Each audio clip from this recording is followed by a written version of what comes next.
So welcome, Good morning.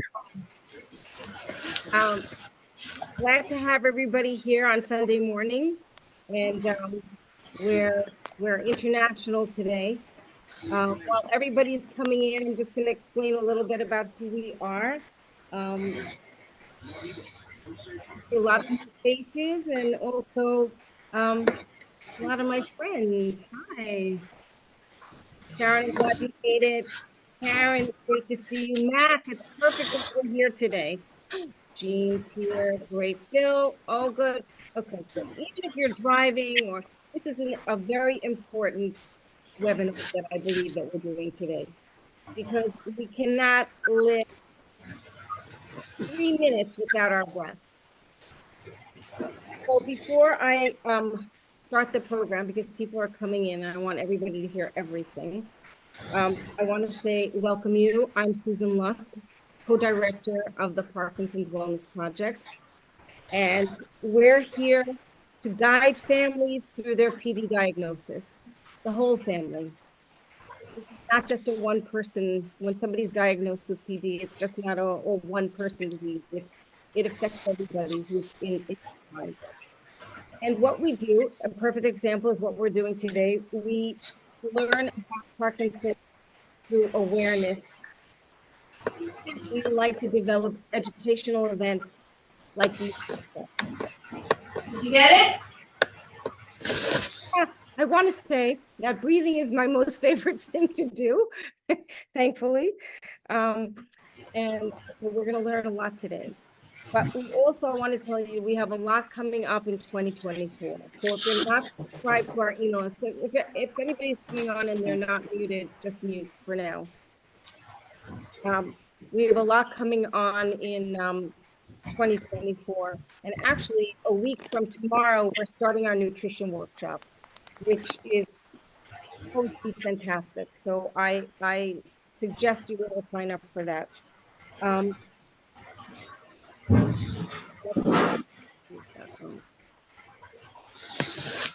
me get to the gallery. Let me just get to the gallery. I just want you to know that if I turn off my camera, it's just because I'm doing some technical things. But okay, we're going to start. I met Dr. Sweta Adatia probably over 2 years ago when she did a fantastic webinar for us when we were all home during COVID. And I will never forget her because I think she's an incredible doctor. She's trained in the medical world in neurology. But what I love about what she does, she looks at the whole picture. And she looks at, I don't want to say alternate therapies, I want to say complementary therapies.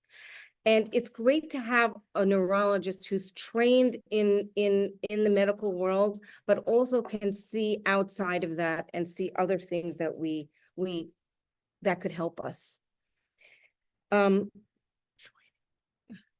want to just thank, and joining Dr. Sweta today is Dr. Krishnesh Mehta, who comes highly recommended from Dr. Adatia, and we're looking forward to learning a lot from both of them today. I just want to say that our sponsor is AbbVie, and Jessica Feltman does a lot for us, and I'm very grateful that she appreciates all of the educational awareness tools that we need to share with our community. So I just want to tell you a little bit about Dr. Adatia. She's a broad range of interests, all the way from being a medical doctor, a neurologist. She's an author, she's a TEDx speaker. She's a table tennis champion and a spiritual seeker, which is why I think that we've connected so well. She's traveled the world, getting her degrees everywhere from India, Canada, and the UK. She is now the medical director and head of neurosciences at Gargash Hospital Group in Dubai. And Her mission, which I love this, is to empower people to achieve peak mental performance and well-being. And I think the only way that Dr. Adatia can do all this, because she does so much, and I don't know how you do it. How are you a medical director of a big hospital and then doing everything else? That you are achieving your peak mental performance, and that's why you want to learn from you. So I know you'll introduce Dr. Mehta when it's time, and I just want to thank everybody for being here and let you know that we are recording this. So if you want to hear it again, it will be up within a week. So thank you very much, Dr. Sweta.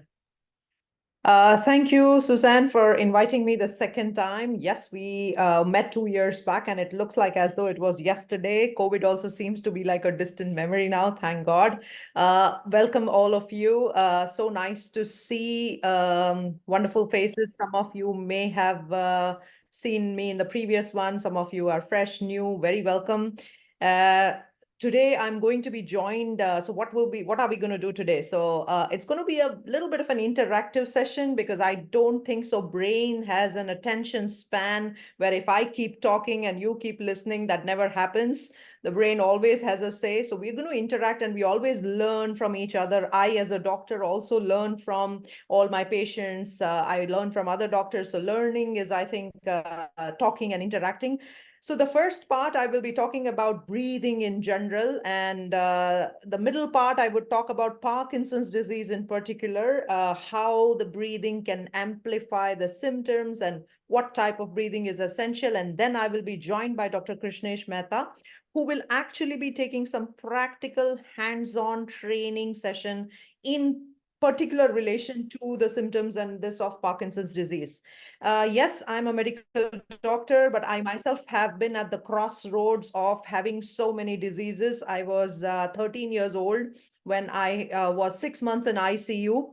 I was in a comatose state from a condition called enteric encephalopathy. I had an infection in my gut, which led to the brain. And technically, I was 6 months, literally 6 months in the ICU. So, and those memories are pretty fresh, right? Right here, because once you go through that, you know how painful it is.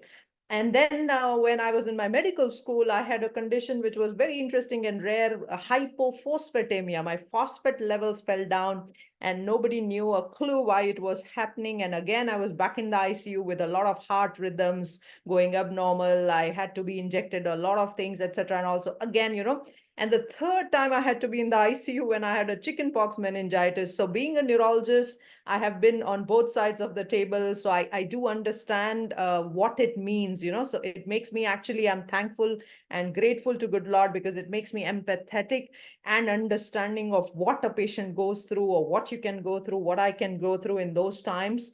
And essentially, when I was going through all of that, yes, I'm a great fan of allopathic medicine, and I'm also a great fan of complementary therapies because I don't think so. We just have this one little brain and body. It's all interconnected and interplayed with multiple axes. I have a favorite dialogue, which I say that it is psycho, neuro, physio, immuno, endocrinology. And I like it saying like a rapper, psycho, neuro, physio, immuno, endocrinology, which means essentially psycho, mental wellness, neuro, brain wellness, physio, the body, immuno, your immune system, and endocrinology, your hormone system. We actually have this stacks of the entire system. If nothing is working fine or one part is working fine, if there is no balance in the entire axis, then we definitely fall sick and we have problems. So understanding that, yes, allopathy is amazing to some extent, but complementing it with some simple things such as breathing can be doing wonders. And as Susan was talking about, my real interest in how do you achieve the peak mental performance, peak status, where you're firing 16 cylinders, you are at the top of your Ferrari, your brain is like a Ferrari. How are you driving it? How do you get to do the things which you can never have imagined to do? What is it that brings it on? So I run a lab called Limitless Brain Lab in Dubai. And we do various experiments on interesting things about the type of breathing practices, the type of mental practices, the type of meditation, the type of music which can enhance the brain capacities, etc. So today, however, we will limit ourselves to breathing and types of breathing, etc. So if I ask you, is there So, Ms. anybody Friedman, who can join the meeting. Okay, if anybody keeps shouting in between, we will stop. We'll allow them to mute themselves, and then we will carry on, which is perfectly fine, right? So when we are talking of breathing, any of you out of 50 people can say that, okay, today, let me take a break from breathing. I am not going to breathe today. Is that possible? It's impossible. Okay, and today maybe I can say, oh, I'm bored to brush my teeth. That may happen occasionally.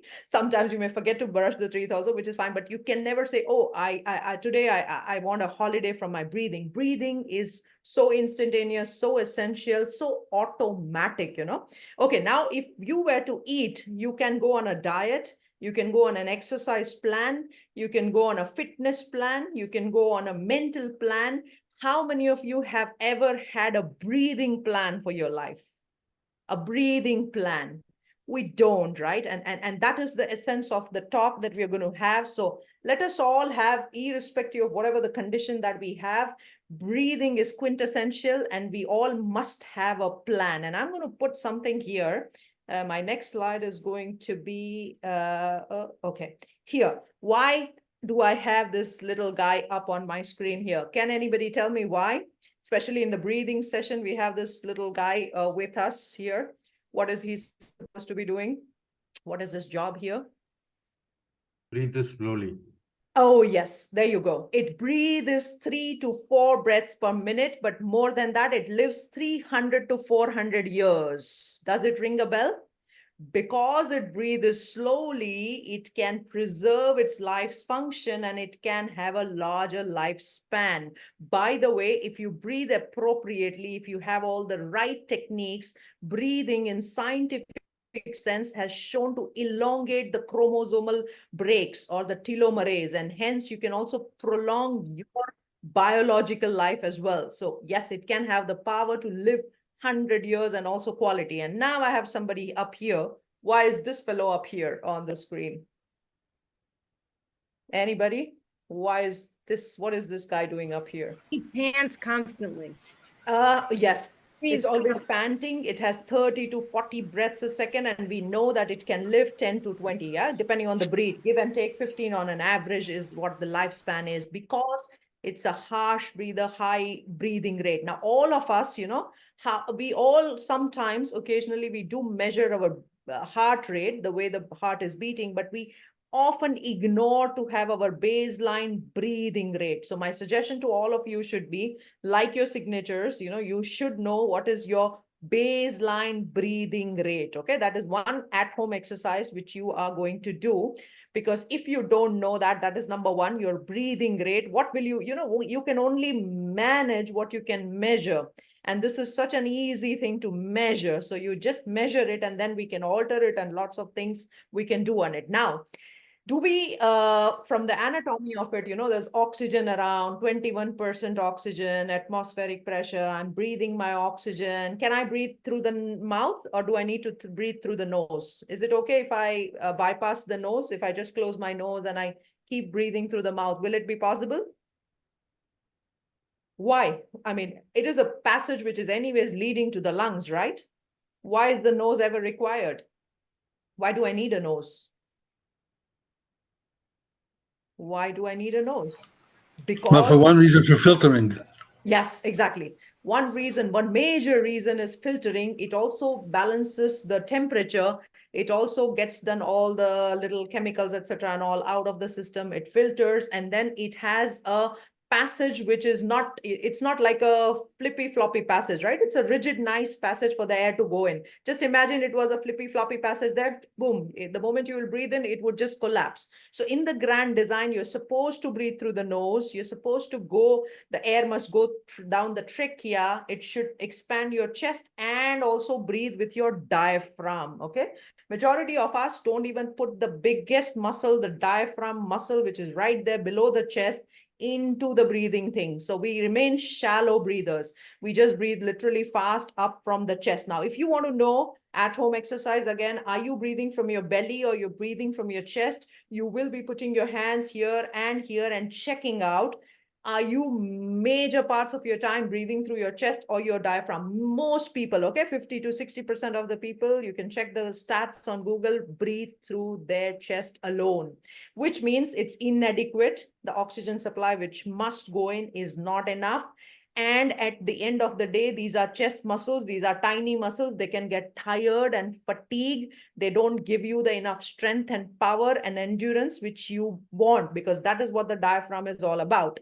And then there is a little phrenic nerve which controls the diaphragm, which is centrally operated. So you have a tuning between the brain and the diaphragm also, which is possible, not so much with your chest. So these are all little things which we often ignore. So that's me in a nice looking this, which with the brain, I always joke and say, when I became a neurologist, I was a brain plumber. My job is to fix the broken brain. But I think more than a plumber, I'm really interested to give all the tools and everything where I can, really make that brain grow, regenerate, ignite, and, have that wonderful potentials which all of us have. This is a little experiment from my lab, okay? This is a very interesting experiment because we just put a little 32 channel EEG, how you have EKG for the heart. We do an EEG on the brain. Very raw data, very quick data. This was literally like a 15 minutes of an experiment. This is me, my brain. So what we did was we just put the EEG cap on. What you're seeing on the first slide, if you can see my cursor, is the baseline. The first row is my brain's analysis compared to a age and sex matched control. And the second line is my brain waves, which are interrelated to each other. Theta is like just a normal slow wave. Alpha, when I close my eyes, that is, I generate alpha when I'm relaxed. When I'm thinking, solving a mental problem, I create beta. And if I'm thinking really strong, focus, mental attention, I create a high beta. So let's focus on all these four things. Okay, my alpha was blue, which means it was slightly on the lower side, because my beta was slightly on the higher side, which means I was thinking. My frontal beta was high because it's red. Now, very simply, 2 or 3 times, I did a very simple technique called humming bee breathing technique, okay? Humming bee. It's called humming bee because you literally, you do a humming like a humming bee. And in Indian ancient textbooks, it's called Brahmari. So all I did was a simple technique like that. And after 2 repetitions, I repeat the scan, and you see the 4 exactly the same things. We will match it. My alpha is slightly wider, what you can see here, but let's focus on the high beta, which was yellow here, has become all red, which means I start to have a hyper focus, hyper vigilance, more attention, more mental clarity, essentially just by doing 2 repetitions. Now imagine this is the power that you can integrate and have with the brain. Can any of you tell me why should these sort of breathing techniques or breath holding or inhalation? I'm sure you guys must have heard a lot about box breathing, and if not, don't worry, we'll keep on talking about it. Why does it influence the brain? What is the reason that, brains can immediately be affected by it? This was literally in 5 minutes. If in 5 minutes I can make this change, I can guarantee that any of you practicing 5 minutes regularly, steadily can make definitely structural change and chemical change and electrical change. What you're seeing right now is an electrical change, and slowly the electrical change becomes functional and also becomes structural. If I were to actually measure the brain volume, and there are enough studies which has been done on it, it can change the brain volume also. And that is important for us when we are talking of neurodegeneration, when we are talking of brains losing its capacity, okay? So can anybody tell me quickly, why does breathing have to do so much with the brain, and what must be happening? Just a nice little this on it before we go on to Parkinson's. It calms the sympathetic nerve. Absolutely. Thank you for saying that. So we have 2 systems. One is parasympathetic and sympathetic system. Sympathetic is all about fight, flight, fear. I have something come up. Oh my God, I'm late and Suzanne is going to kill me if I don't come on time.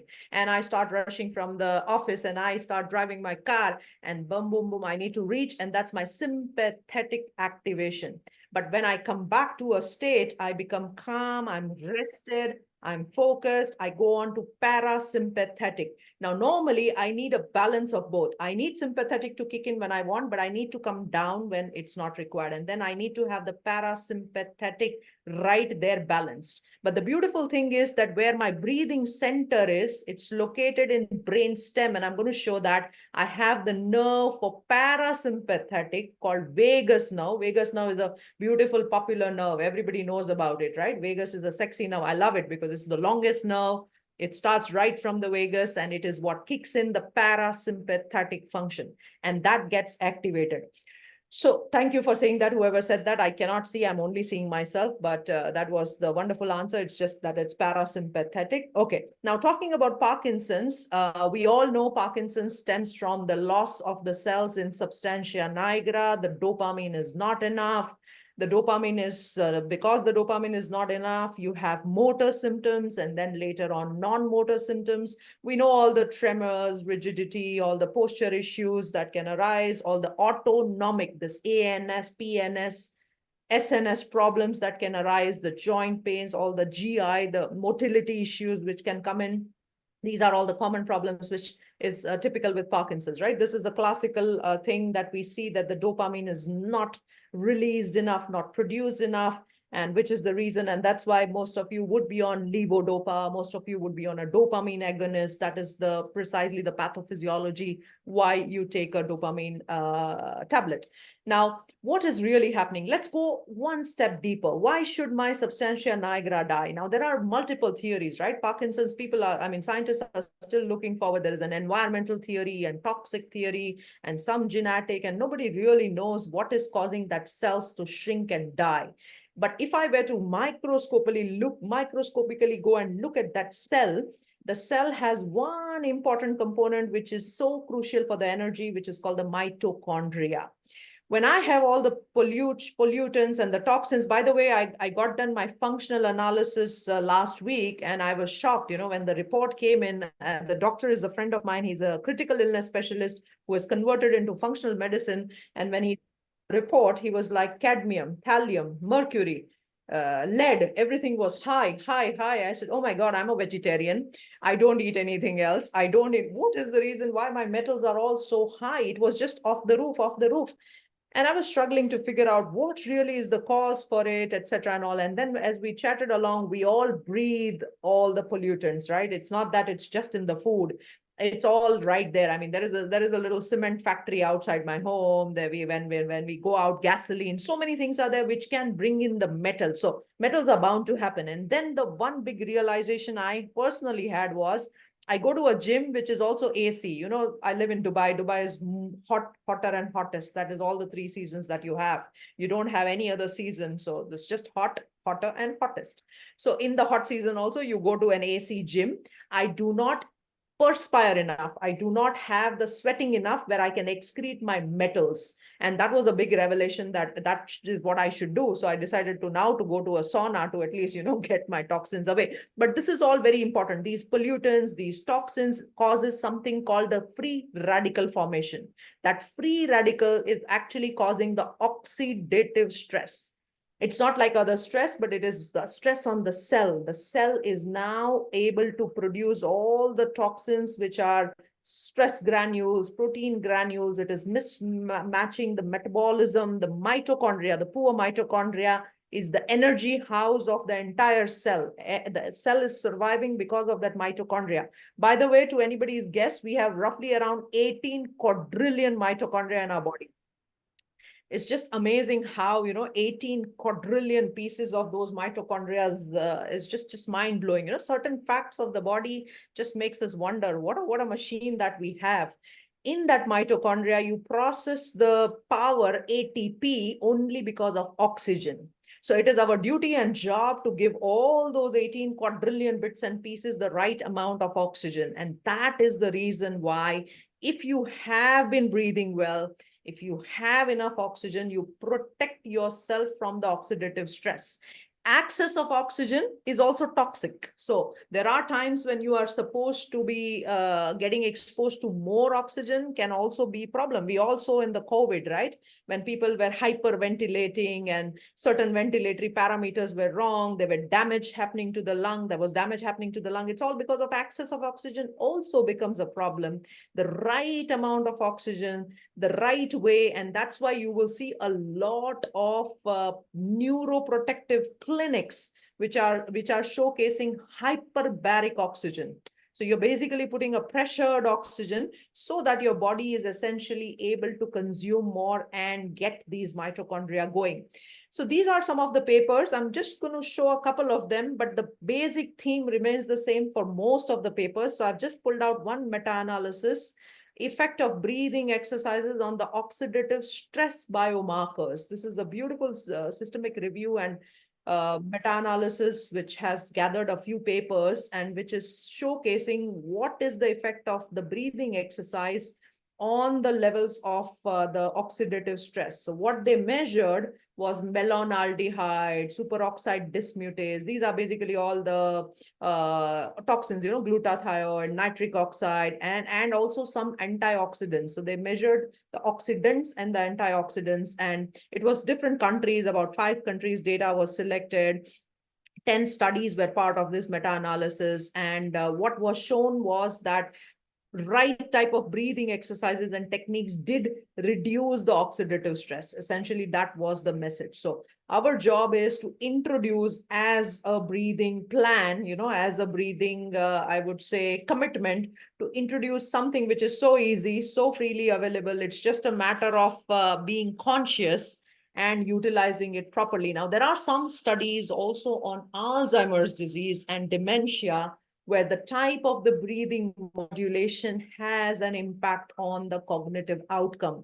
Of late, I just read a very quick paper, which was coming from, I think it was from USC, and they were talking about the effect of having a right breathing technique for people for protection from further neurodegeneration. And they had 2 categories of patients. One was dementia with Lewy bodies, and one was Alzheimer's dementia. So it's essentially possible to have all these parameters changed. I love what Stig Severinsen has to say. He has a lot of a couple of books and couple of websites. If you just follow him, he talks about breathing, and very interesting thing he puts forward says conscious breathing must be known by everyone. So what I know today is, okay, breathing is just happening. Something is going in, something is coming out. It's fairly automatic, autonomous. I am not in the control of that. Neither have I tried to take control of it. Neither have I literally, stopped for even 2 minutes and see really what is happening. By the way, Kate Winslet did that in one of the movies. I don't know if you guys know. And she was able to breath hold for, I guess, some 7.5 minutes. And that was a big news because she was given 100% oxygen for a couple of, I think, 30 minutes. And then she was able to breath hold for 7 minutes underwater. She was shooting for an underwater movie, and she was able to do that. The highest record of underwater breath holding has been roughly, I think, about 40 or 42 minutes, which is just amazing, right? So I think the beauty about the body brain is it is trainable. There is an ability to train it, provided you just do it and you know what are you training it for. So we did discuss this, that air goes in, there is filtration happening, and then there are some lungs. By the way, when you stretch the lungs, the capacities of it can go up to, anybody knows? If I were to unravel the lung and literally put it and stretch it on the surface area, what is the surface area that we're looking at? Anybody? Wild guess. What is the surface area we're looking at? Suzanne, you want to guess? 30 square feet. What is that? Give me a analogy. How many soccer fields? 10 square meters. How many soccer fields? How many soccer fields? I don't think in numbers. I only visualize, how many soccer fields.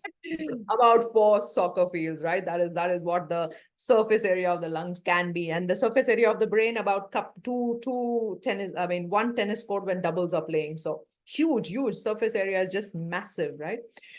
So now this is the beauty of it, that yes, the breathing is going, but who is the master controller? The master controller is this Pwp complex, which is sitting in the brainstem. And very interesting story behind this complex, So the scientists who discovered it, it was a big revelation that yes, the oxygen and carbon dioxide levels are coming, and the Pwp is understanding what to send as a signal, and then vagus nerve is also coming there, and vagus nerve also has an influence. Olfaction, the what you breathe, what you smell is also impacting how you can breathe. You go to a sudden smelly place which is bad smell, what happens? Automatically your breathing close. You automatically close your breathing, right? Or when you smell something nice, you feel calm. Why? And if you watch your breath will also go down, your heart rate will fall, your PNS is activated. So this guy, when he found this complex, they did not know what to name it.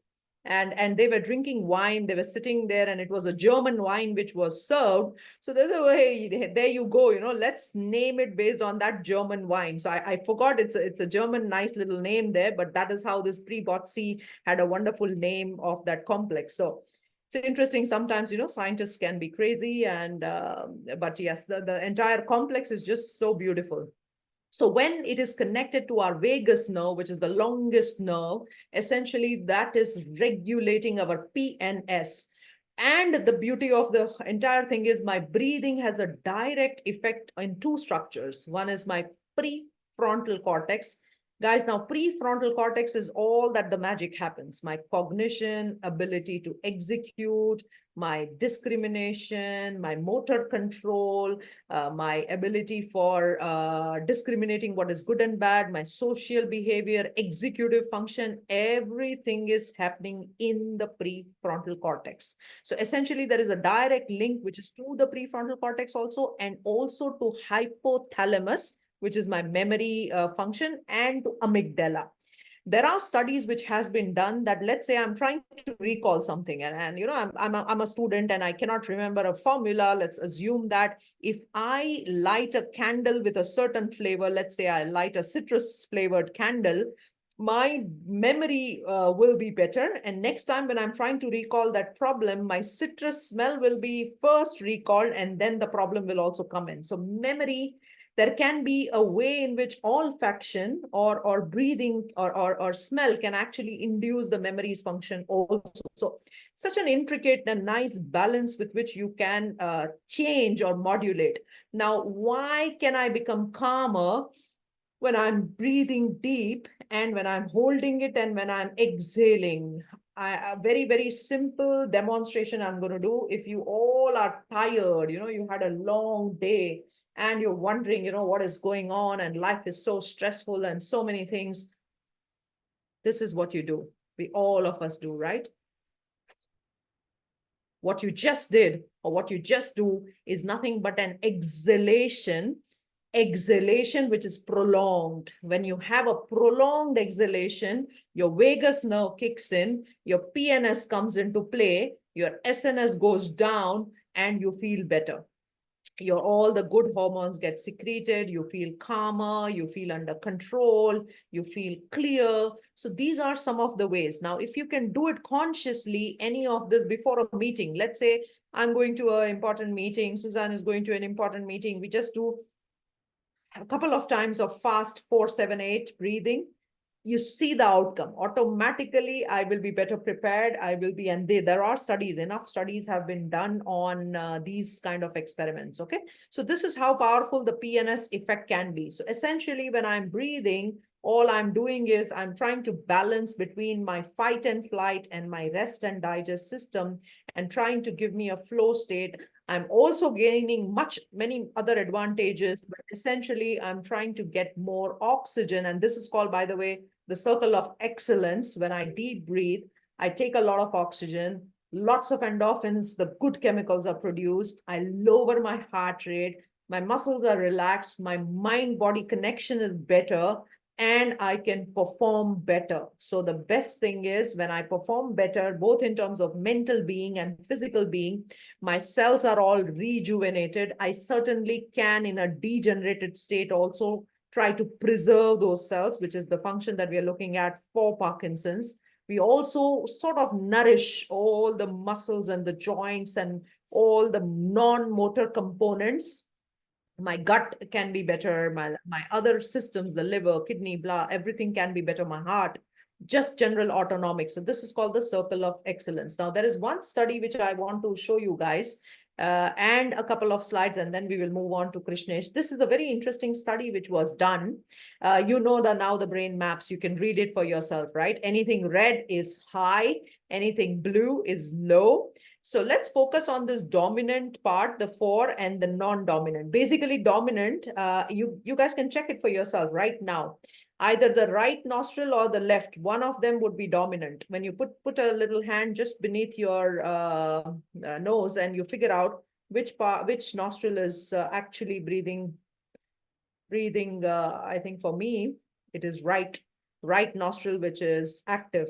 One of them would be active. We often alternate between the nostrils, provided that your nose is normal. Huh? You should not have a deviated septum. You should not have polyp. You should not have sinusitis. If that is not the case, then yes, one of it would be dominant, and we alternate. So when this dominant nostril was taken in the study, and then a 32-channel EEG was actually hooked up, what was seen was that little posterior part, back of the brain, was stimulated, was lighted up. And then when the non-dominant, the other side of, for example, for me, dominant right now was right. So let's assume a right was stimulated. There was a high activity which happened at the back of the brain. And when my non-dominant other side was stimulated, my front part of the brain was activated. And this was only after 4 minutes of breathing. Just imagine, just 4 minutes of individual nostril breathing. If you are able to produce that kind of a result, this is what you and me need every single day in our life, because we want that blood flow to go to the brain. We want the activity of that brain to be enhanced. We want the performance to be enhanced. We want the clearance mechanism to happen, etc. for that. There are many, many types of breathing techniques. There is breath holding techniques, hyperventilation, holotropic, hypercapnic. There is pranayama breathing, which we will talk about today in the session with Krishnesh, coherent breathing. Essentially, each breathing has some or other effect, either on the PNS or on the SNS. You can go deeper within your subconscious mind to also get out all the past, if there is a PTSD, post-traumatic stress disease, anxiety, that is called the transformational breath work. Lots of things are there, but I'm just giving you a glimpse of what breathing can do. In the end, we will try this 4, 7, 8 exercise. Yes, it can boost immunity. It can get you to better sleep. By the way, most people, when they sleep, they breathe through the mouth. And sometimes you get up like an apnea. And that's why most people can have obstructive sleep apnea or central sleep apnea. Studies have shown that if you are consistently breathing through the nose and you're not stopping breathing through your mouth, and you can just simply use a Scotch tape. Scotch tape does not look that good, so you can use something like a Somnofix or something when you're sleeping, and you're using more of your nasal filters for breathing, you can effectively oxygenate the brain. Your mental performance, your sleep quality, your sleep efficiency, the way you perform the next day, your mood, everything would be much better. Also, to that extent, your other non-autonomic functions can also get better. Now, we all know about the lymphatic system. That is the system which takes away the bad sort of the blood out of the body. There is also something called the glymphatic system.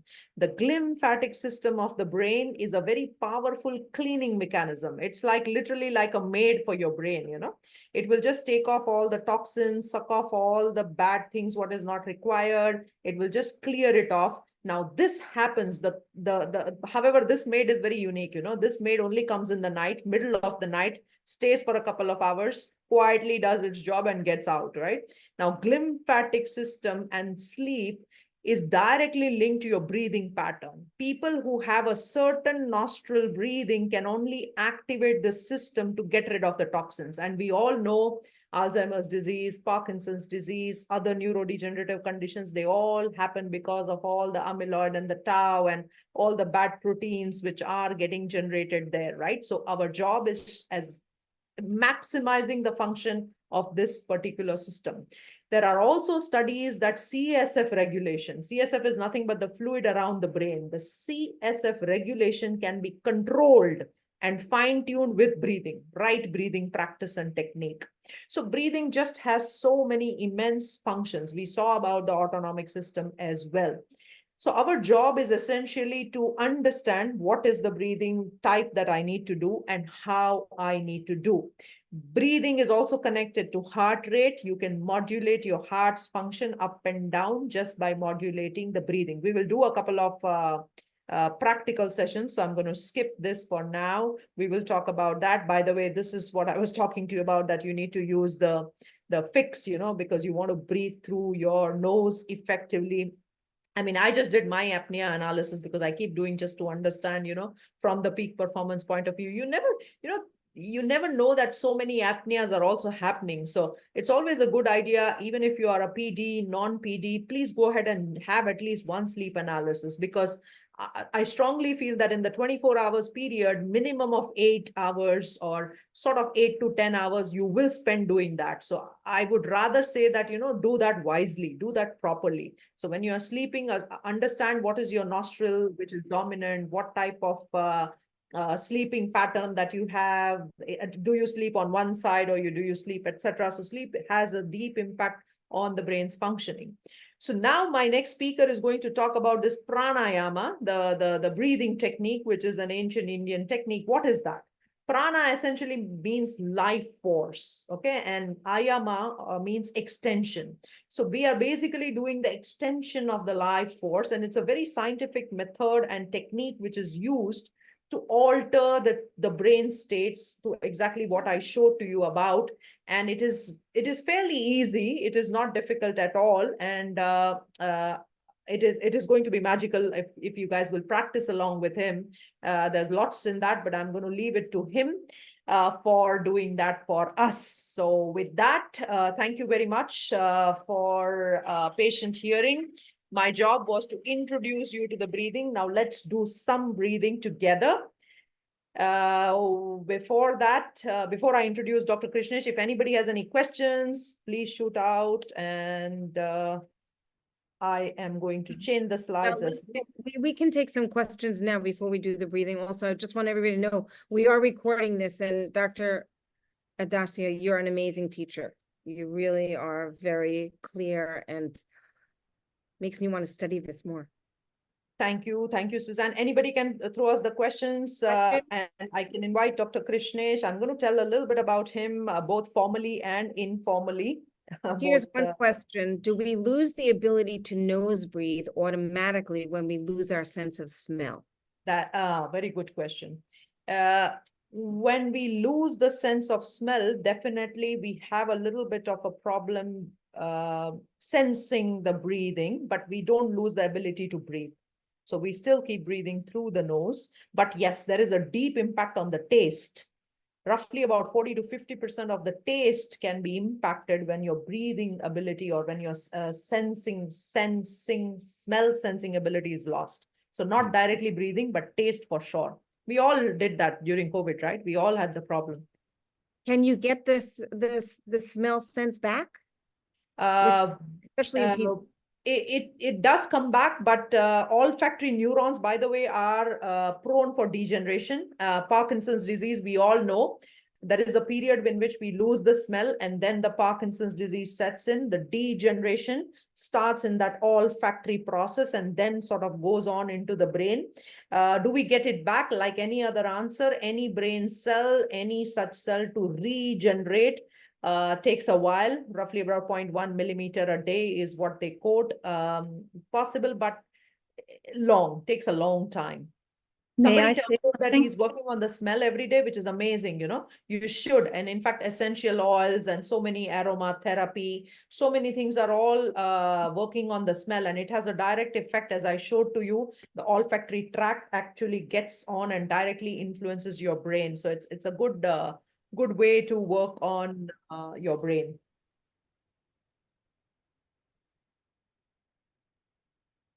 Oh, another question.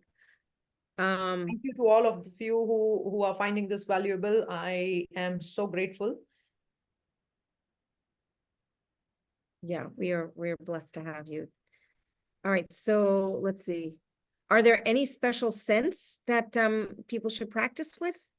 So lavender is for calming. There are various, there is literally like a scent calendar, so depends on what modulation you want. If you want the brain to be slightly active, then it should be little citrus. If you want the brain to be calm, it should be lavenderish. So there are various chemical combinations which affects the brain, and you can sometimes it can be very individual also.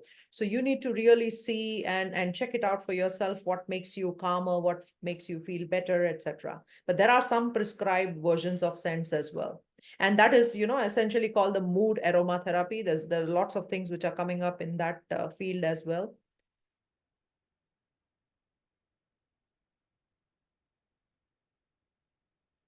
So time to go for the breathing plan. And for that, I invite Dr. Mehta. Dr. Krishnesh is a multidisciplinary and a transdisciplinary expert. He is a PhD in cognitive and brain sciences. He is an MBA and a postgraduate master's diploma in space sciences. And his master's was in physics. So I think he has dwelled with space science, physics, and then cognition. What a wonderful combination. So he's the founding lead of Cognimorphosis. That is a lab which is dedicated to non-invasive enhancements of human brain, mind, body, and spirit. He has been 2 decades in academia. He's been a key figure in lots of creative and strategic management education, as well as various startup ventures. His unique expertise lies in convergence of aesthetics, science, technology, management, and ancient Indian wisdom. He's a certified researcher in brain imaging, energy medicine.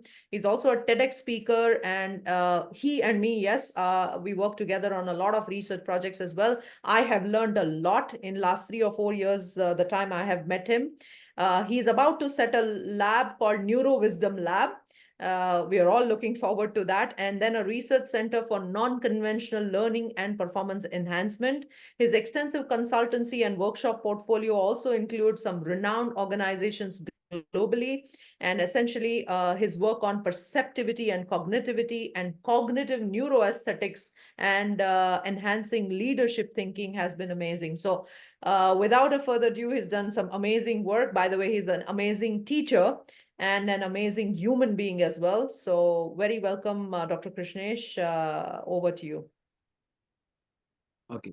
Thank you, Dr. Sweta. Thank you very much. And am I audible? Yes, you are audible. Yes. Yes, we hear you. Okay. So I think Dr. Sweta covered the basics of what breathing is and all that. So I'll directly jump to how do we get into breathing exercises? Why should we do breathing exercises? And especially in context to Parkinson's. Okay.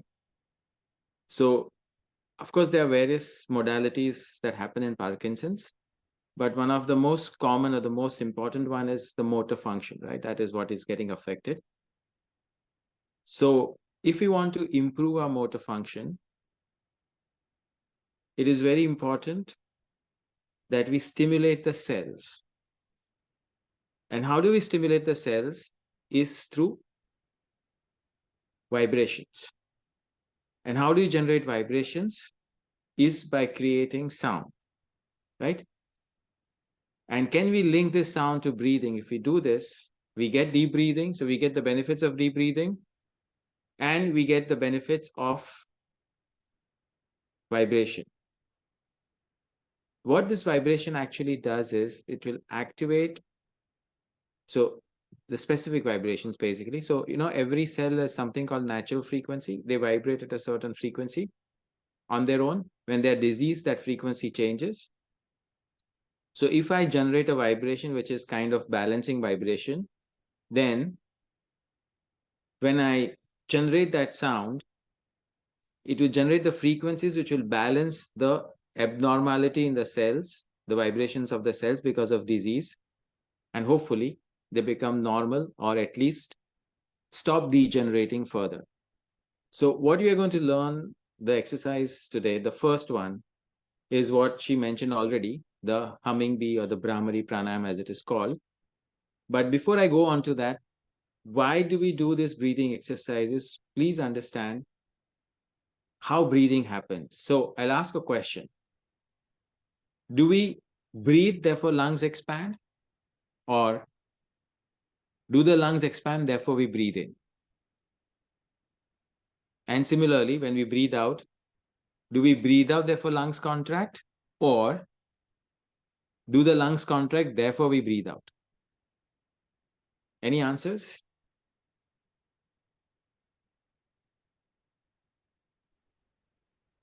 We breathe, Anyone?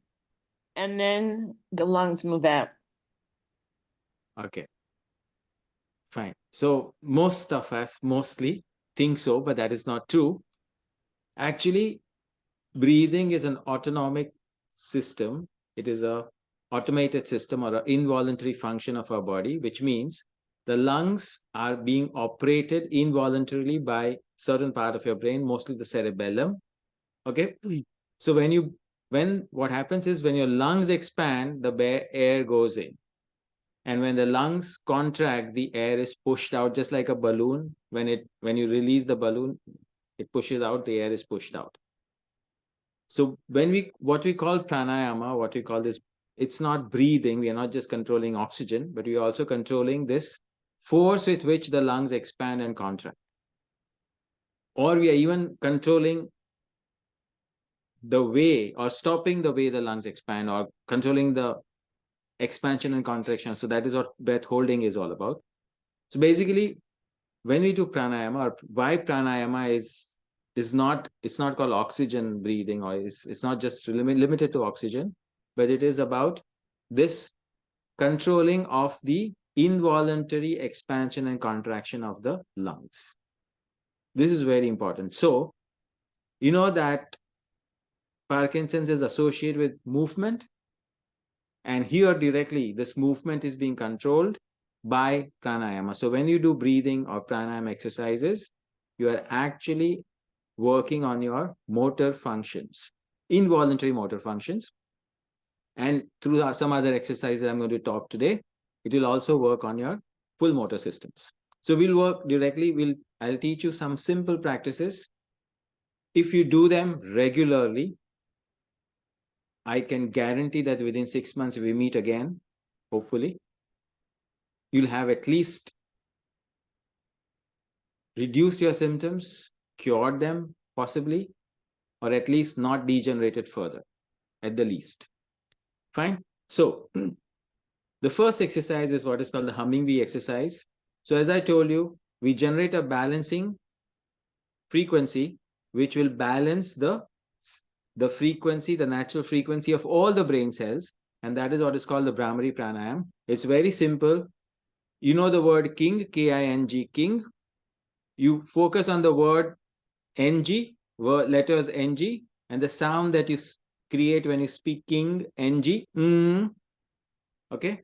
So what you have to do is breathe in normally. So when you breathe in, expand your stomach. And as you breathe out, you just have to make this sound NG.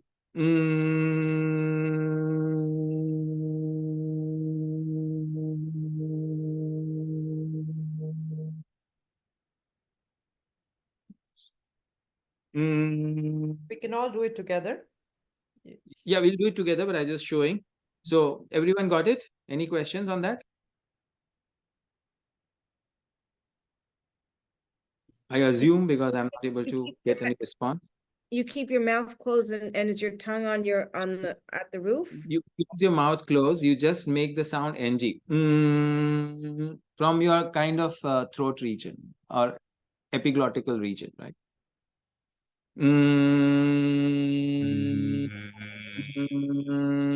Okay, everyone understood?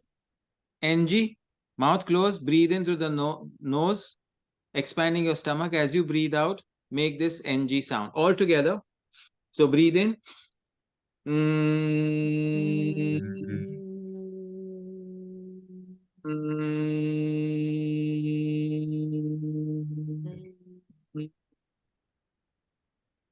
I can't hear anyone doing.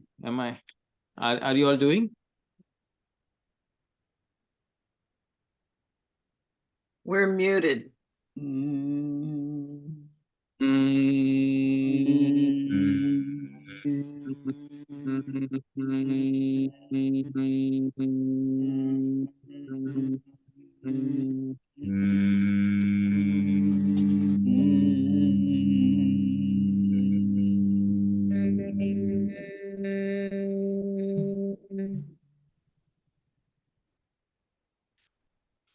We should really take advantage of this and try it. Yeah. So this is what Dr. Sweta showed in her brain, right? The 5-minute exercise she did. This was the exercise, and you saw the change in the brain activity. What this does is, this sound is the balancing frequency sound for all the brain cells. So when all your brain cells get synchronized and balanced, hopefully whatever degeneration is happening would be stalled, and those that are degenerated may start improving because there are stem cells also there. So if you do this for 5 minutes to begin with, but ultimately reach up to 15 minutes every day, I'll make it simpler for you in a short while. If you reach 15 minutes regularly, this will take care of your brain degeneration problems. It is a good, very preventive. Contents into the profession. Sorry? Okay. 15 minutes. Now, to make it for the lazy, I would prefer that you do it with your own sound. That means you do it making the sound. But supposing if you are lazy and you can't do it, just record it once and play it whenever. So when you are sleeping, except don't do this while you are driving or doing something which requires your full attention, because this can lead you to sleep. Okay. So first exercise is what is called the Brahmari Pranayama, or the humming breathe exercise, where you breathe in with the stomach, breathe out, making the sound NG. Clear? Yes. Now, Parkinson's has another issue, which is the coordination between the brain and the body. So all the other organs of the body, all the other muscles of the body, which also degenerate. So just like you have the humming bee or the NG sound, which produces a natural frequency for the brain cells, we have hundreds and trillions of body cells, which also need to synchronize to your brain cells. And for that, there is nothing religious about this, but these two sounds, O and M, okay, done together, would generate all the frequencies of all the body cells, including your brain cells. So 15 minutes of humming bee and 15 minutes of what I would call oming. If you do this, and more, I'll share you, I'll just share, I'll teach you how to do in a moment. If you do this, it will synchronize your brain cells and the body cells, which will also act on your motor functions, and therefore, hopefully, again, improving your brain quality. Okay. So how to do this is, again, you breathe in with your nose, expand your stomach, and as you breathe out, you have two words to speak, O and M. So O would come from your stomach and chest region, and M will come from your lips. Okay, so I'll just show you first. Breathe in. Breathe in. If I think a lot of background sound, if people can mute. So breathe in, expand your stomach, and as you breathe out, Om.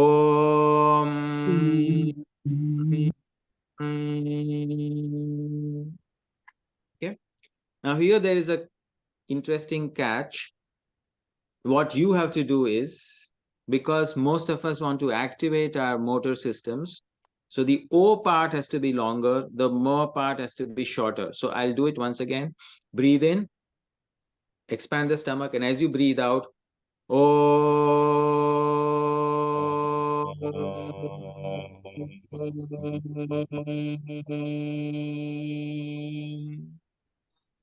So this is you, as long as you can carry on. There is no limit. This will synchronize your body and brain cells. Now, if you want more balance, you can do one more thing, which is you make O and M equal. That means the length for which you say O and the length for which you say M is the same. That will balance. So I'll show that also. So take a deep breath in, expand your stomach, and as you breathe out, Om.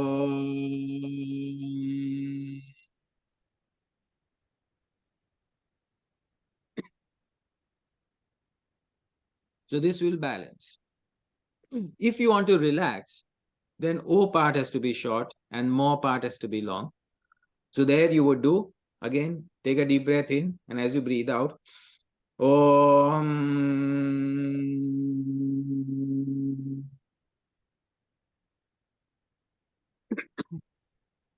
But for most of you, O longer and more should be most important, or O and more equal should be. So those two are most beneficial. If you want to relax, you can do that. Or if you have sleep problems, you can do the third one. Understood? So we'll do it together now. All of you ready? Take a deep breath in. And as you breathe out,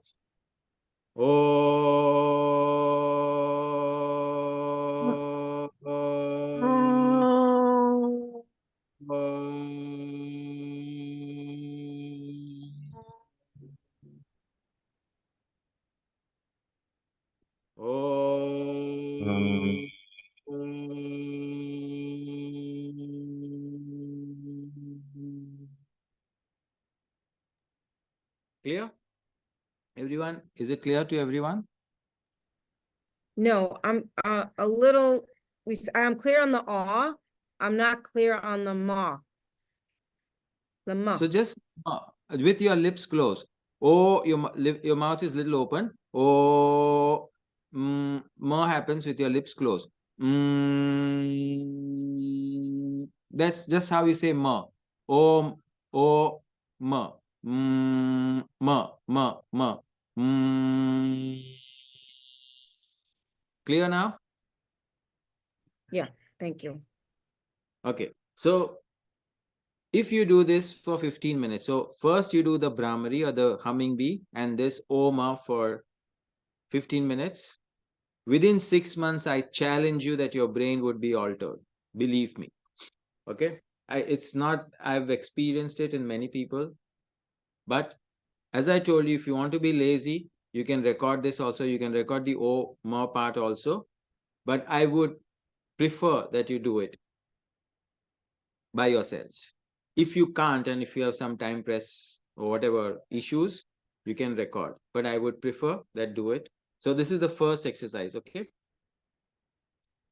Breathing exercise that will Dr. Mehta, can you just go over again the balance with the relaxation and how long or not? Can you just go over that again? Have O as long as possible. O.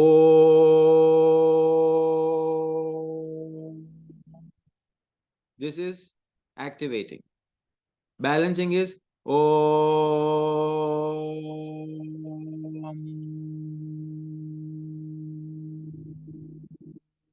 So equal, more or less equal is balancing.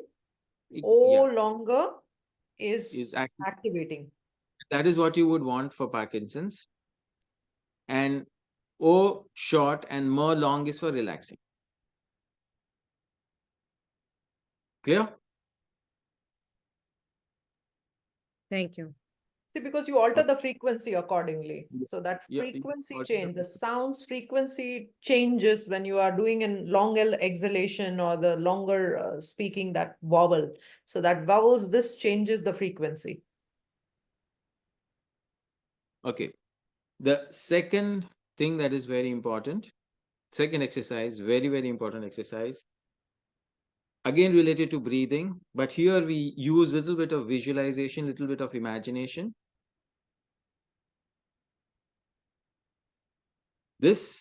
In this exercise, what you need to do is you breathe in through your nose. But as I told you, in pranayama, and as Dr. Sweta also mentioned, pranayama is, or prana is not oxygen. Prana is a life force. And when you breathe in, of course, we breathe in oxygen, but according to this pranayama philosophy, you also breathe in the life force. The life force is that energy which activates or which controls the involuntary functions. Therefore, it controls the movement of the lungs and the movement of other parts which are involuntary. But this life force, when you breathe in, does not limit itself to the lungs only, but it goes or spreads across the body right from the tips of the toes to the top of your head. So here we are going to visualize, because we can't see all these things, we can't feel these things possibly. So we need to visualize. So as you breathe in, imagine that life force along with the breath, along with oxygen. Oxygen is going where it has to go, but the life force is going right from the tips of the toes to the top of your head. So it's going to each and every cell of your body. Am I making sense and am I clear? When you breathe in, imagine that the life force is going right from the tips of your toes upwards, up to the top of your head, including the tips of your fingers to the hands and everything, every organ, every part, every cell of your body, including the muscles, the bones, and everything. Now, what you need to do is when you breathe in, you try to expand as you breathe in, because the life force, just like when you breathe in, your lungs seem to expand. Actually, it's the lungs expanding, therefore the breath is going in. But here you are breathing in, the life force is making the body expand. So imagine your body expands, and you can make it expand as much as possible. You can expand, visualize that it expands to infinity, or however much you want to, or however much you can visualize.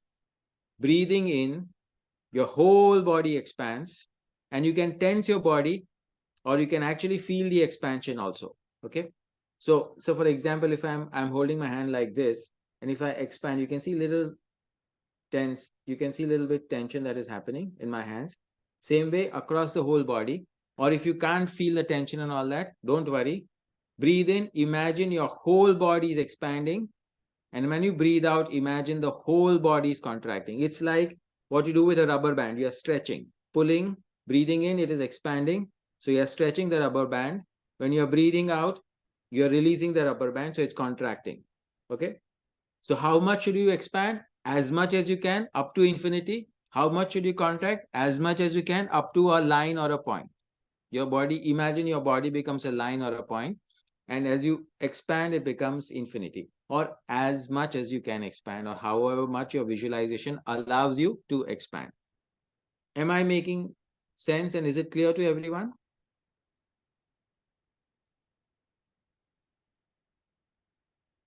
Hello.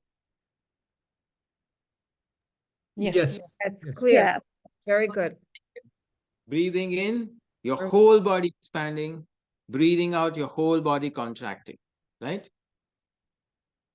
This you should do at least for 5 minutes. To begin with 2 to 3 minutes, later on for 5 minutes every day. You can tense your body as you expand. You can release the tension, whatever comes to your mind, but you have to feel the expansion in your whole body, expansion and contraction in your whole body as you breathe in and breathe out. Clear? Simple exercise. Don't worry about the breathing, how fast, how slow. Just do as much as you can. So do as deep breathing as you can. As long as you're breathing in, your whole body is expanding. The moment you stop breathing, your body is expanded to infinity or wherever you have reached. And when you start breathing out, it starts contracting to a point or a line wherever you can visualize, whatever you can visualize. And this is being done by the life force.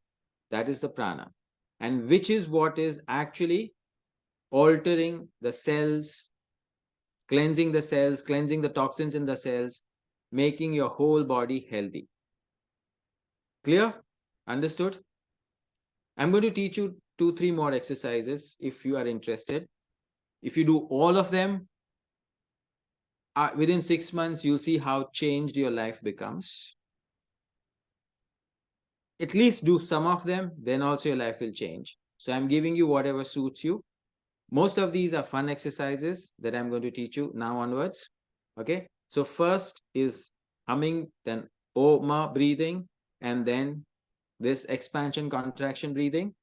And the third one, which is very important, is another very important thing which mostly happens when your brain degeneration happens. By the way, you know that when you were an embryo, our ectoderm, that is the outer layer of the embryo,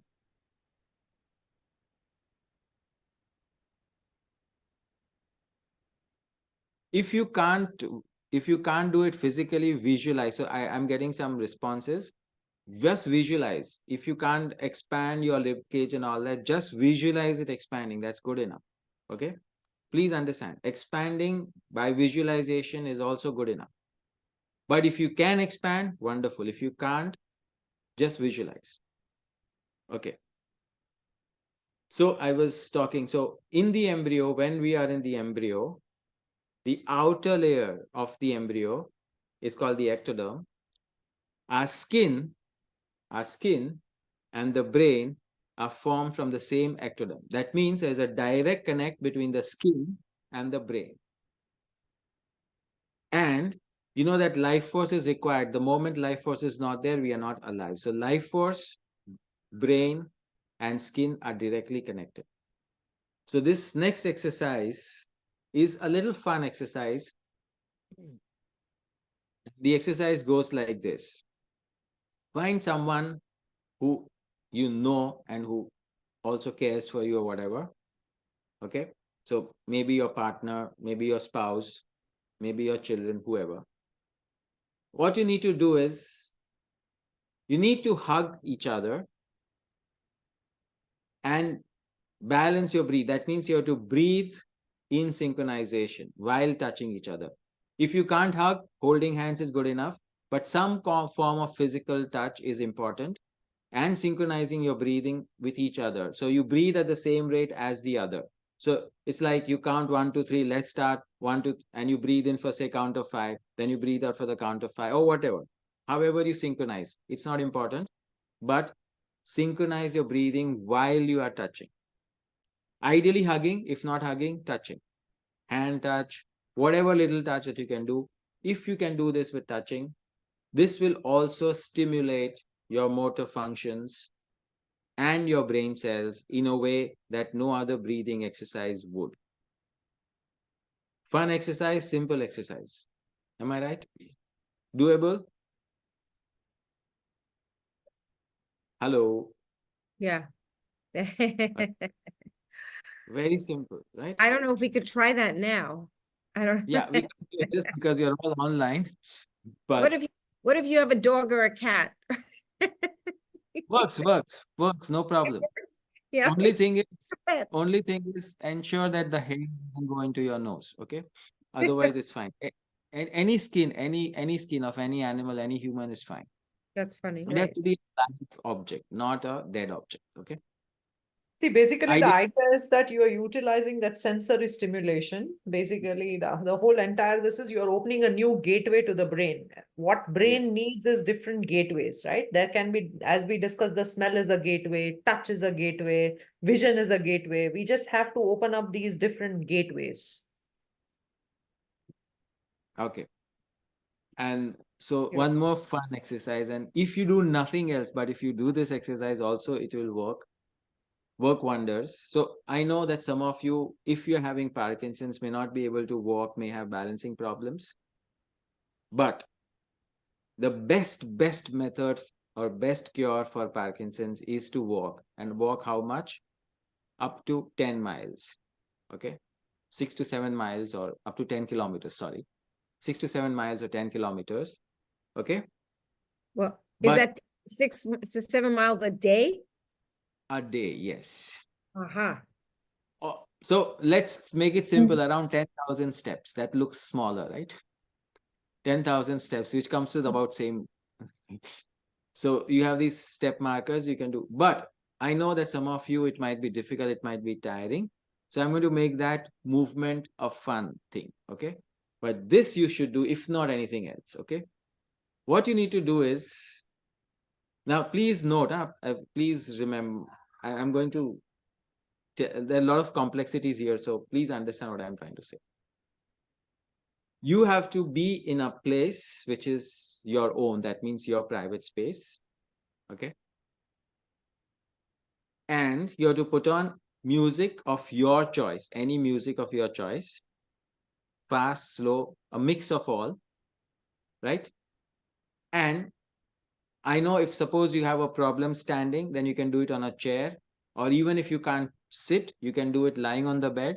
But what you need to do is you have to move your body with the music. That means dance, okay?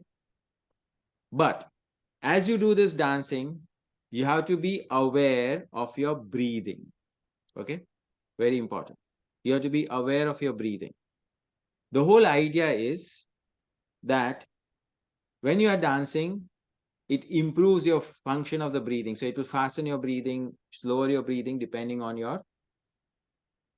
the speed of the music or the speed of at which you dance. The idea is that you need to observe your breathing while you are dancing and move your body as much as possible, legs, hands, whatever, in any freestyle that you don't imagine. You are in a private space, so don't worry nobody's looking at you. Just go while the way you want. Do this for any kind of music, with any kind of music. So be it classical, be it fast, be it rock, be it whatever, whatever. Or you can do a combination. Or you can choose the music on your mood, whatever the mood is. Okay. On that day, whatever the mood is, you choose that music. But the idea is that the music should start slow, have a rhythm, fast rhythm, and then again end slow. That is the cycle that you should have. Start slow music, middle you'll have fast, and end you will with slow music.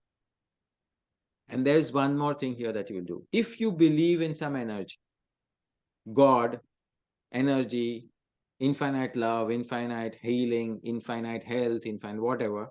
So if you believe in some entity, which is infinite love or life force itself or whatever it is, okay? When you dance, you have to imagine that you have this entity, infinite energy, infinite love, also dancing with you, okay? You can shout at it, why did you give me Parkinsons, or why did you do this? Or you can do all kinds of talks, shouts, fights, whatever you want to do. All your frustrations you can throw on that entity or energy, whatever that is. But you still dance with that entity energy, okay? So that And just so that it's a feeling that you're not alone, but you're with a yeah, power greater than yourself. yes, power greater than yourself. And you are sharing whatever you can, not necessarily always fight, you can say good things, whatever it is, whatever comes to your mind on that particular day. Fine. This you have to do observing your breathing. So while you're doing all this, you are mentally speaking, so you don't have to speak with your mouth open, so you can still concentrate on your breathing. You have to observe your breathing, see what happens, how your breathing changes as your emotion changes, and so on and so forth, right? So you're observing your breathing pattern in synchronization with your emotions. That will give you a lot of control of your on your emotions and on your movements and all that. Okay. The idea is you should do this, not more. First, do it for only 30 days, but do it for 30 minutes every day or till you sweat, whichever happens faster. So either you sweat or you do it for 30 minutes, whichever happens earlier. Wait, 30 minutes or what? Or till you sweat. Sweating. Sweating. Sweating. Yeah. Okay. This is not foreign to us. This is my favorite exercise. And for those of you know, I studied with Alex Curtin, and we just had a dance party the other day where 25 of us were in the studio together. And what did we do? We danced together. I mean, I love what you're saying, that we're alone in our private room and making that connection with a higher authority and following your breath. But also we had an amazing experience of connecting with each other together, which was also another variation on this. That is there. So you can do together also, but this exercise has a component of breathing in it, component of connection with it. Okay. So while you are doing it in a group, you can still do it in a group and still have the higher authority. All of you having the same higher authority, dancing together with that higher authority. That also works. Okay. Yeah. So any which ways, but you need to move with your focus and concentration on your breathing. That's Dr. very Mehta, important. one of the things that Alex Curtin does talk about in his book, if you think of this as a conducting exercise, that you're the conductor. So if you listen to your slow piece of music and you use your body to follow along and conduct, like you're the orchestra leader, that's helpful. And then you go to the fast and the slow. Yes. So you can do it as a group also, but see, if you can do it with your spouse also, but I still want that authority, whatever you call authority or energy or whatever, has to be there. Okay. See, why this is important is that when you're venting out, right? You're venting out your frustrations and all that, which you can't do probably in front of real people. Some of you can, but not every one of us can. So in that case, you need this venting out, which is going to have a lot of effect on your breathing pattern, and it will also cure a lot of your brain functions, or it will improve a lot of your brain functions when you do this.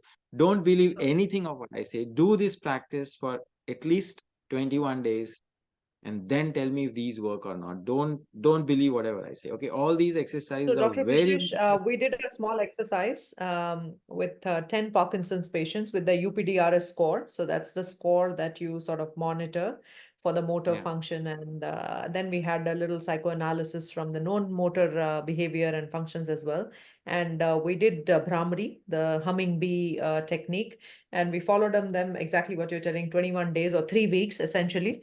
And then we Yeah. looked into some of this. So there were two groups. One group was on levodopa, which was continuing to take their regular dosages, and they were all in the category of mild to moderate. So we were doing a uniform sort of the protocol. And then some of them did not take their medicine, and then we compared the UPDRS scores as well. So I think to what you are telling, to our surprise, there was a statistical significance. We have not yet published the paper, but as it gets published, possibly it will be a good idea to share with all of you. And that is what was found. And it was just literally 5 minutes only of that one. You're suggesting 2 or 3 together, but that was just a single technique which is there, which was part of that. These techniques are followed for a month, right? I will not have to market any further. You'll do it yourselves. Okay. Just a quick question. When you're doing the free dancing 30-minute, that with your mouth closed all the time? Yes, mouth should be closed, ideally. But see, if it moves along with the tongue moves, fine. It's okay. But Okay, you doesn't focus matter. on your breathing. Yeah, doesn't matter actually. So But basically, don't basically don't one, sorry, go ahead. carry on. So one other paper was published during simultaneously at that time, and it was the NO, the levels of NO, which can be increased during the practice of that particular, so I just got hold of that paper. If any of you is interested, just shout out and I can share that as well. Yeah. In fact, there are 7 parameters. So NO is one, but 6 other chemicals and all, which also get released when you are doing humming bee exercise and Oma exercise. Okay, so please, if you do nothing, Brahmari and Oma is good enough. Then the expanding the body is even better, and so on and so forth. Dance is the best, and I think I have just time for just one more, which is totally up to you if you want to do this or not, because this requires a little more visualization. Okay. And this visualization is that imagine that your whole body, right, is, you can sit somewhere or you can be lying down, whichever is comfortable. Observe your breathing, right? And as you observe your breathing, you'll hear a sound. You'll feel that when you're breathing in, there is a sound called so happening. When you breathe out, sound called hum happening. Okay? So hum. Or you can see reverse, hum, so. Okay? So there is this sound produced. You'll have to just observe this sound. Right? Now, what this words mean is I am that. Now, what is that I am that? I am that infinite love. I am that infinite health. I am that infinite energy. I am that infinite source. I am that infinite consciousness. I am that whatever. Okay. So what you need to do is now, imagine that you are wearing the oxygen mask, kind of a mask, while you are lying down and doing this. So I'm observing. And this mask is connected to whatever you call the super source, or again, that authority figure or whatever. And as you breathe in and breathe out, so hum, imagine that soham happening in your body in that rhythm, and you are mentally repeating to yourself, I am healthy, I am that, I am health, I am infinite health, I am infinite love, I am infinite peace, I am infinite joy. Okay, in whatever sequence, or you can just focus on one, I'm infinite health, I'm infinite health, I'm infinite health, or whatever you want, or a mixture of all. Do this for 2 to 3 minutes every day. Okay, very simple. You can do it lying down, sitting, but whichever way. Just imagine that you have this connect with the super source, and the soham is happening within your body, and that is getting connected or is coming from the infinite source. Okay, life force doesn't come to the nose. Life force comes, of course, here we are assuming that it's happening to the nose, but it comes to skin also. But assuming that you are doing it to the nose, observe that happening, soham. I am that infinite love, I am that infinite health, I am that infinite energy, whatever, whatever. You just have to observe your breathing. You do not have to consciously breathe. Normal breathing, whatever your normal rate of breathing is, just while doing that, observe the sound soham that you can feel, or whatever sound you feel, it will be of the form soham or hum so. Okay. And while you are feeling that hum so soham, it is coming from the super source or whatever it is. And you are becoming that. That means you're becoming infinite health, you're becoming infinite love, you're becoming infinite peace. Okay. Clear? Wow, you gave us a treasure chest of jewels. Now If you do this. it is So, our job to use them, right. right? Yeah. We have to get So motivated and realize there are my- benefits to this. officially this ends my session, but yeah, if you have questions and all that. I Yeah. hope I made all the things are clear. If you have any questions, you can ask. No, Dr. Mehta, that was wonderful. I think we have a recording of this, and Yeah. so we'll be able to put that up within the next week. But Ada Hunter, please ask your question. Yeah. Let's see. Can you unmute and ask your question? Ida? Ada? Yeah. Is there a time of the day that's preferable to do the breathing exercise? You should not have taken heavy meal. Otherwise, you can do anytime. So about 2 hours after heavy meal. Otherwise, any time of the day.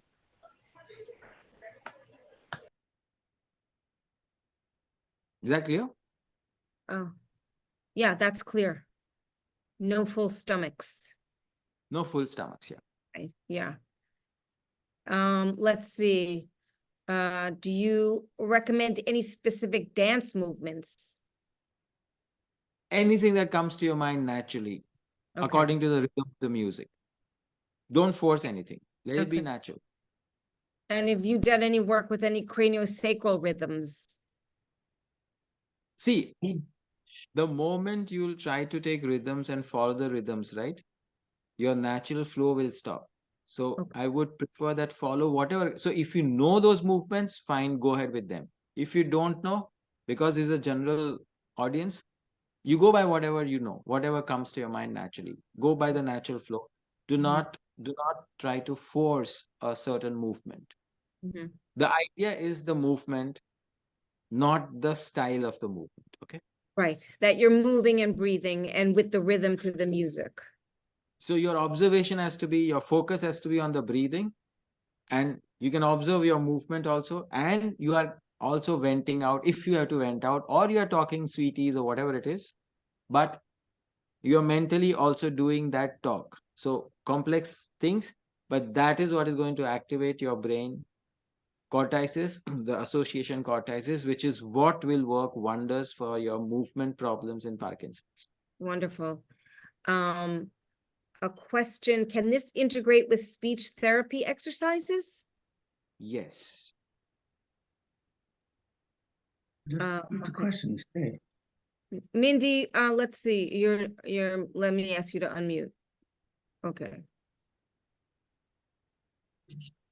So can you hear me?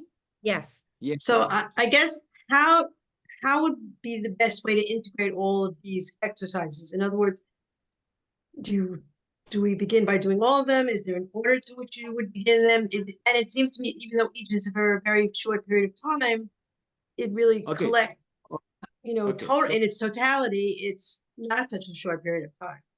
So see, you can keep the dance exercise in the night or in the evening when you are tired or something. You can keep this small exercise of breathing that I told you, full body expansion, Om and Brahmari in the morning. But you can do it anytime, any exercise. You don't have to do them in one sequence. You don't have to do it all together. Feel free. As I told you, Om and Brahmari can be recorded also, but I would prefer that you do it on your own. But you can do it anytime. The only thing is, at least do some of it every day, or ideally all of these exercises every day. Do it just for 30 days. Don't do it more. Just do it for 30 days. Believe me, I'll not need to say anything more after those 30 days. Okay. What do you do after the 30 days? No, you can continue, but you just see what happens after 30 days, right? So See what I think happens. I always, Dr. Krishnesh, I believe in a little bit of a plan. I'm behaving like a typical doctor now, but yes, that is. So I think once a day, morning, just let's commit ourselves to do 5 minutes. I think 5 minutes, and I often say that, it's easy to, if I comb my hair, if I brush my teeth, I can always give 5 minutes to a special exercise. So let's have either of it, the humming bee or the visualization, whichever got to you better, whichever you felt was good to you. Let's do that once in the morning, and then in the late evening, let's have the dance session, so that at least we have two different combining therapies working together, and No, but 30 days as a no, prescription. let me tell. If you want to, if you want to reduce the Parkinson's or reduce the degeneration, I would suggest the plan should be like this. You should do Om and Brahmari 5 minutes, if not 15 minutes every day. First thing in the morning, on waking up, or while going to sleep. Okay, that is one thing. Okay. Second thing, you need to do that expansion exercise for at least 5 minutes, expanding the whole body, contracting the whole body. Right? And touch, you do it at least thrice a week or 4 times a week, whatever comes. But if you can do touch also every day, nothing like it. So morning is, so evening when you have probably touch. So touch and dance can go together in the evening. Morning you have this exercise. I would suggest the plan like that. So you have morning pill in the morning and evening pill in the evening. Okay. And the last one, the Soham exercise, you can do while you are asleep, or while you're going to sleep, or while you are on the bed. So that covers the 5 things that we are talking about. And we, And yeah, go is, ahead. when will this be available? Because very honestly, I would need to review all the exercises before I can start doing them. And either that, I mean, so I'd like to. We'll have this by midweek. It'll be up on our website. So Okay, you'll great. go to the events page at parkinsonswellnessproject.org. You click on events and you'll go onto this event and it'll see watch. And then you click on watch, and we should have it up before the end of the week. Okay, great. Thank you so much. This was a Yeah. great talk. I It appreciate it. really was wonderful. I thank you both so from the bottom of my heart, really. It was a true gift, true treasure to have both of you here with us today. And Dr. Adatia, thank you so much. It's so great to know you all the way over there, 9 hours ahead. Thank you for being with us Sunday evening. Always a pleasure. So wonderful to meet all of you. And I wish everybody a wonderful path to recovery in PD. If I am required or Dr. Krishnesh is required, Susan always has our contacts, and more than happy to extend any kind of help. Some of the articles we have just posted it, but if you need more information, more than happy, you can write to me, you can talk to me. I'm always open and welcome. Thank you again for being here on a Sunday evening. Thank you all, and hope you all do at least some exercises and come with positive results. All the And very we meet best. again. Yes, and and- maybe we'll and do a workshop, a breathing workshop. You never know, you know? Yeah, we can meet again with positive results. Thank you. Thank you. Thank you. Thank you. Thank you all. Thank you. Bravo. Bye. Bye. Bye, See you. everybody.